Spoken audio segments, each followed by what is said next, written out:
चाहत तू ही फसाद हो। क्या सिहान के बाबा को ये सारी बातें पता है? He is his son. Obviously उन्हें ये सब कुछ पता है।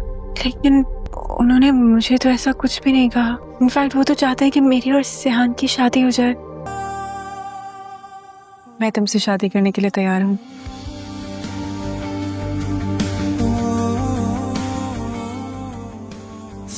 अस्सलामुअलैकुम गाइस, आज हम हमराही एपिसोड 12 का फुल एक्सप्लेनेशन करने वाले हैं, बिल्कुल सिंपल और इंटरेस्टिंग वे में।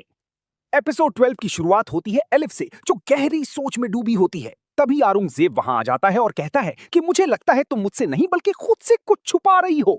एलिफ पूछती है कि तुम्हें ऐसा क्यों लगता है। औरंगजेब जवाब देता है कि तुम उस शख्स पर दोबारा एतबार कैसे कर सकती हो जो तुम्हें पहले ही धोखा दे चुका है। एलिफ कहती है कि वो बिना किसी रीजन के वापस नहीं आया था। इसके बाद एलिफ सायान की मेडिकल रिपोर्ट लेकर डॉक्टर के पास जाती है और पूछती है कि क्या सायान के बाबा को सब कुछ पता है। डॉक्टर कहता है कि हाँ, उन्हें सब मालूम है। ये सुनकर एलिफ हैरान हो जाती है कि फिर भी वो उससे सायान से शादी करने के लिए क्यों कह रहे हैं।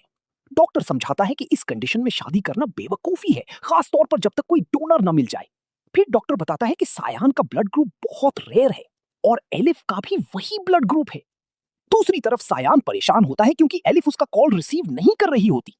मिस्टर गाजी जकरिया से कहते हैं कि सेहान को किसी भी सूरत जिम नहीं जाने देना। फिर वो चंदा को बुलाते हैं और पूछते हैं कि सेहान कहाँ है। चंदा बताती है कि वो एलिफ के घर गया है। मिस्टर गाजी गुस्सा करते हैं कि तुमने उसे जाने क्यों दिया, तुम्हें उसकी तबीयत का पता है। चंदा मजबूरी जताती है कि वो उसे रोक नहीं सकती थी।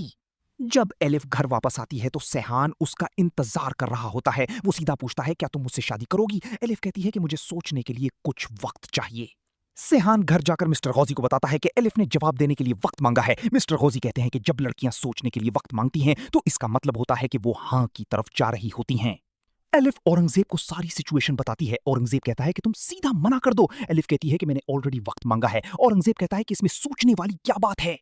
अगली सुबह एलिफ और मिस्टर गौजी बात कर रहे होते हैं। मिस्टर गौजी इमोशनल होकर कहते हैं कि तुम मेरे बेटे से शादी कर लो, मैं उसे इस तरह तड़पते हुए नहीं देख सकता। वो ये भी कहते हैं कि अगर तुम चाहो तो मैं आधी जायदाद तुम्हारे नाम कर दूंगा। एलिफ कहती है कि मुझे जायदाद नहीं चाहिए, सिर्फ थोड़ा वक्त चाहिए। शाम को सेहान दोबारा एलिफ के घर आता है और कहता है कि जब तक तुम हां नहीं कहोगी मैं यहां से नहीं जाऊंगा। वो घर के बाहर बैठ जाता है। एलिफ परेशान हो जाती है और आखिरकार सिहान की कंडीशन देखते हुए शादी के लिए हां कर देती है। एलिफ मिस्टर गाजी को बताती है कि वो सिहान की कंडीशन को देखते हुए सिंपल और सादगी से शादी करना चाहती है। मिस्टर गाजी कहते हैं कि जैसा तुम चाहोगी वैसा ही होगा। अगली सुबह एलिफ औरंगजेब के साथ रेस्टोरेंट में होती है और उससे बताती है कि वो सिहान से शादी कर रही है। इतने में सिहान भी वहां आ जाता है। औरंगजेब वहां से चला जाता है। सिहान एलिफ से कहता है कि मेरा दिल करता है कि मैं हमेशा तुम्हें देखता रहूं। और इसी इमोशनल नोट के साथ एपिसोड 12 खत्म होता है।